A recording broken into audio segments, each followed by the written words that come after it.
Okay, so I'm going to go ahead and measure this piece, and because we're doing seminal construction, these points are effectively waste. There might be a bonus project with that later. But this is how you measure it. So if you're looking at this, here are the rows we assembled. You have to kind of tilt your head to see the rows that it'll be.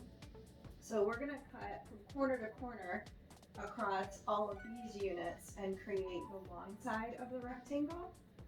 So this is approximate because I just have that pinned there, but we're at approximately 49 or so inches along this side. And then this will make up the short side. We added these extra muslin units here, and that's because if we didn't, we would be measuring a line here, and it's not going to make this side any longer. It's making this side one triangle longer. So now I'm measuring here.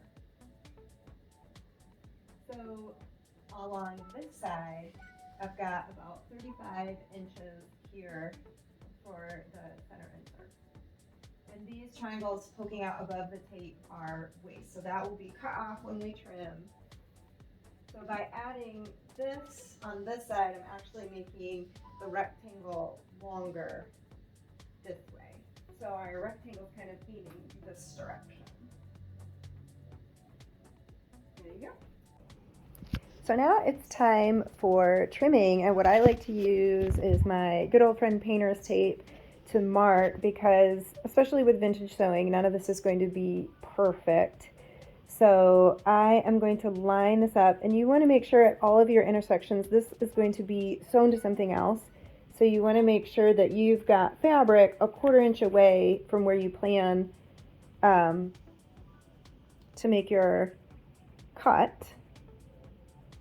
so that you don't have little like pointy gaps when you go to sew that. So you want to make sure that you think about that 1/4 inch seam allowance where your stitch is going to be, and make sure you have enough fabric to the outside. Now, if you do have a little gap, it's not the end of the world, because again, these little pillow units are all fully finished before they even get to the stage. So you're not going to have fray sticking out from your binding if you did cut this a little bit close. But you just want to make sure that you don't have any air gaps sticking out, and you think about, there's where you cut a 1/4 inch in from, that is where you'll end up stitching, and that's what you'll see as the edge of the finished product.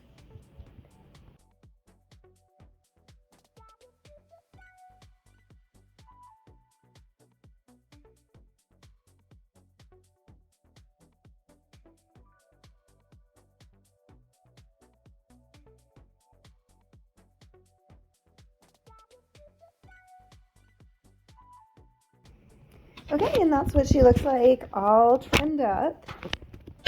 And then from this point, you could put a binding on this and finish it as you normally would, and that would make an excellent quilt. And it's basically a quilt as you go method, so you're done at that point. Or you could add some borders and do whatever you want using this as a center insert.